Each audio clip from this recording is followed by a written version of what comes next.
Central government की तरफ से जो डेमोग्राफिक चेंज पर एक पैनल बनाया गया है, उनके मेम्बरान का 3 दिन का दौरा ख़त्म हुआ आज, और इस 3 दिन के दौरे पे उन्होंने कई डेलीगेशन से बात की। लेकिन इस मुद्दे पे सियासी जंग छिड़ गई है, BJP versus national conference, Congress, PDP. क्योंकि बीजेपी का इल्ज़ाम है कि यही 3 पार्टियां हैं, इनके दौर में ही, जब ये गवर्नमेंट्स में थे तो इनके दौर में ही जम्मू कश्मीर में रोहिंग्याज, बांग्लादेशी और बाहर से कई लोगों को यहाँ पे बसाया गया है।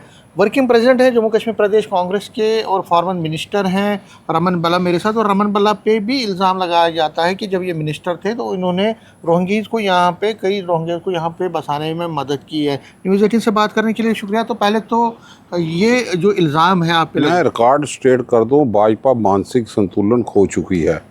वो शायद भूल चुकी है कि वाजपेयी जी के टाइम पे और जम्मू कश्मीर में भाजपा का ही एमएलए चौधरी प्यारा था 1996 में, जब रोहिंग्या बसे थे।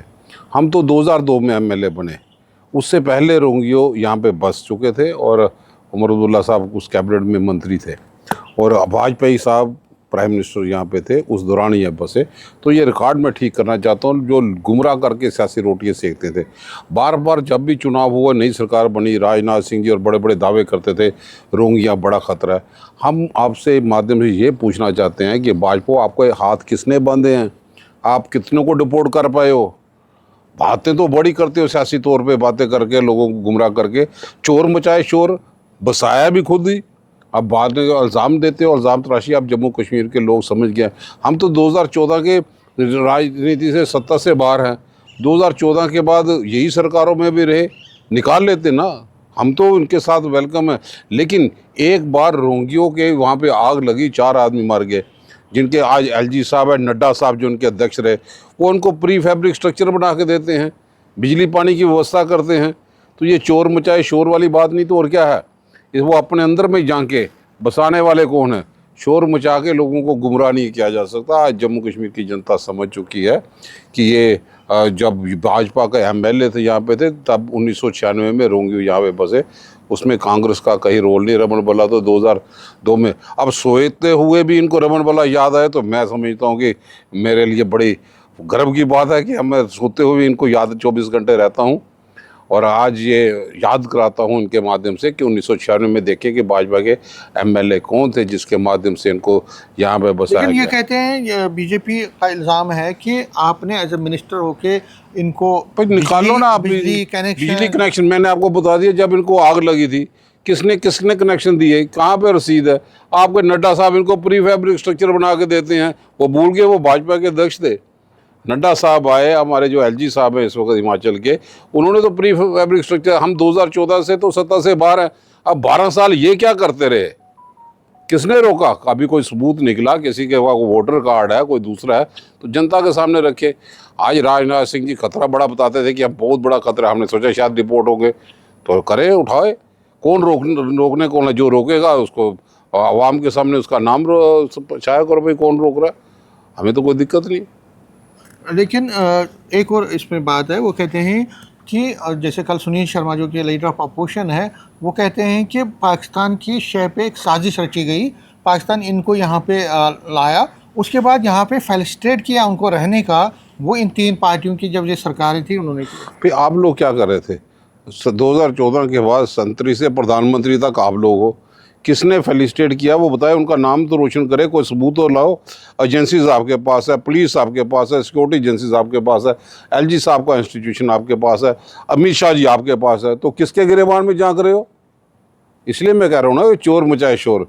आप निकालने की बात करते थे, आप निकालो तो सही, निकालें। हमारे तो आदमी नहीं है, हमने तो बसाए नहीं, ये कहाँ से आ रहे हैं? यही सरकार का सवाल है कि इनके पास सारा है, बॉर्डर इनके पास है, सब कुछ है, रोके, बाहर निकाले, जो इनको करना है मैंडेट इनके पास है। किसी ने फेलिस्टेट यहाँ पे नहीं किया। जब नड्डा साहब, इनको ये भूल गए सुनील शर्मा जी, अपने ही दोस्त हैं, भाई हैं, कि जब नड्डा साहब आग लगने के बाद 4 आदमी की जाने गई, अगर प्री फैब्रिक स्ट्रक्चर बना रहे थे तो आप सोए थे भाजपा के लोग? क्यों नहीं वहाँ पर बोले? बिजली का कौन किसने कनेक्शन यहाँ पर दिया? पानी का कनेक्शन किस लिए दिया? उस वक्त ह्यूमन इशू याद आया नेशन में वाह बटोरने के लिए।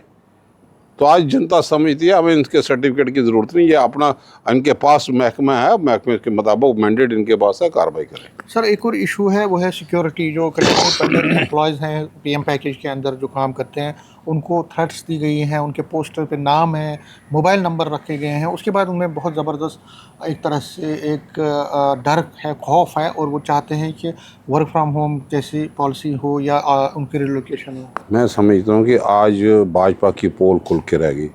जिस भाजपा ने नोटबंदी लगाई कि आतंकवाद की कमर तोड़ेंगे, जिस भाजपा ने 2000 के नोट छापे आतंकवाद की कमर तोड़ेंगे, और यहाँ तक कि हमने टारगेटिंग किलिंग भी देखी। और हाल ही में ये बताते थे एलजी साहब भी, क्योंकि महकमा अमित शाह जी के पास है, पुख्ता इंतज़ाम किए गए हैं, परिंदा भी पार नहीं मारेगा।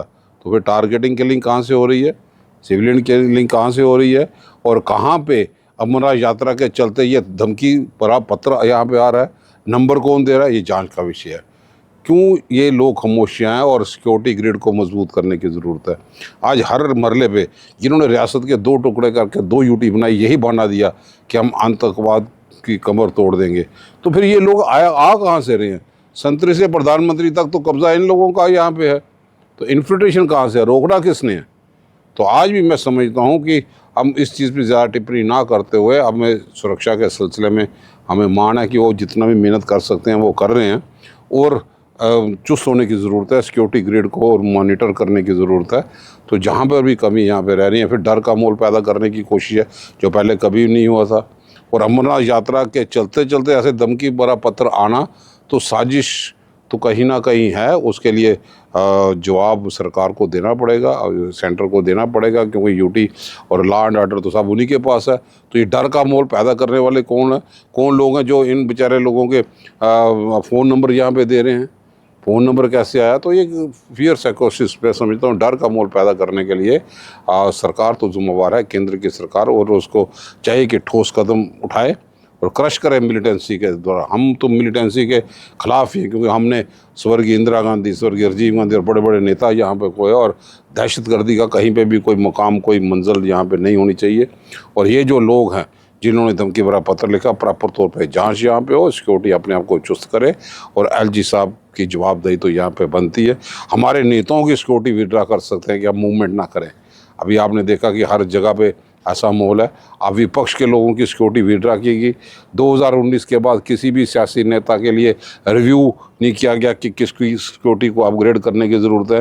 भाजपा के चाहते वाले लोगों को पूरी सुरक्षा का बंदोबस्त है कि चुनाव में जहाँ पर मर्जी मूवमेंट करे, और जहाँ पे ये डर का माहौल होगा तो आप महसूस कर सकते हैं कि सियासी तौर पे वो लोग कहाँ पे जाएंगे। न्यूज़ 18 से बात करने के लिए शुक्रिया। तो Rahman Balla, working president Jammu and Kashmir Pradesh Congress, कहीं ना कहीं बीजेपी को आड़े हाथों ले रहे हैं, और ये कह रहे हैं कि बीजेपी जो है रोहिंग्याज के इशू पे सियासत कर रही है, एक सस्ती सियासत कर रही है, और कश्मीरी पंडित जो एम्प्लॉयज़ हैं उस पर ये कह रहे हैं कि प्रॉपर सिक्योरिटी ग्रिड को मजबूत करने की ज़रूरत है। नेटवर्क 18 के लिए मैं समीर भट्ट।